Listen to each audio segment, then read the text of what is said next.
গাজায় ইসরায়েলি বাহিনীর তাণ্ডব এখনও অব্যাহত রয়েছে। গত সোমবার থেকে মঙ্গলবার পর্যন্ত গাজার বিভিন্ন অঞ্চলে অভিযান চালায় ইসরায়েলি বাহিনী। এ সময় দখলদার বাহিনীর নির্বিচার হামলায় অন্তত ৩৫ জন প্রাণ হারিয়েছেন, আহত হয়েছেন অনেকে। আহতদের অনেকের অবস্থাই আশঙ্কাজনক। খান ইউনিসে কয়েক ঘণ্টার অভিযানের সময় নিহত নারী, শিশুসহ অন্যদের মরদেহ উদ্ধার করা হয়েছে। ওদিকে গাজার উত্তরাঞ্চলে ভারী বোমা হামলা চালিয়েছে ইসরায়েলি বাহিনী। এ সময় প্রাণহানি হয় ৯ জনের। নুসেইরাত বাস্তু শিবিরে আবারও ঝড় তোলে এ বাহিনী। এ সময় অন্তত ১২ জন প্রাণ হারিয়েছেন। এছাড়া ফিলিস্তিনের স্বাধীনতাকামী সংগঠনের সদস্যদের কমন সেন্টার থাকার অভিযোগ এনে গাজার একটি বিদ্যালয়েও হামলা চালায় তারা।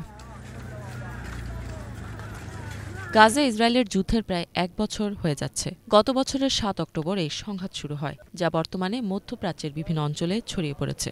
শুক্রবার জাতিসংঘ নিরাপত্তা পরিষদের এক আলোচনা সভায় বক্তৃতা দেওয়ার সময় অবিলম্বে যুদ্ধবিরতির চুক্তিতে পৌঁছানোর আহ্বান জানিয়েছেন অ্যান্তোনিও গুতেরেস। এ সময় যুদ্ধ থামাতে দ্বিরাষ্ট্র সমাধানকে তিনি একমাত্র উপায় বলে উল্লেখ করেন এবং সকলকে একতাবদ্ধ হতে বলেন।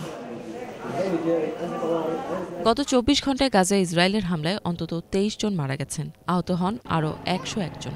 ২০২৩ সালের ৭ অক্টোবর থেকে গাজায় ইসরায়েলের নির্বিচার হামলায় এখন পর্যন্ত ৪১,৬৩৮ জন প্রাণ হারিয়েছেন, আহত হয়েছেন ৯৬,৪৬০ জন। এখনও নিখোঁজ রয়েছে গাজার অনেক বাসিন্দা। ইফাত জাহান, বাংলাভিশন।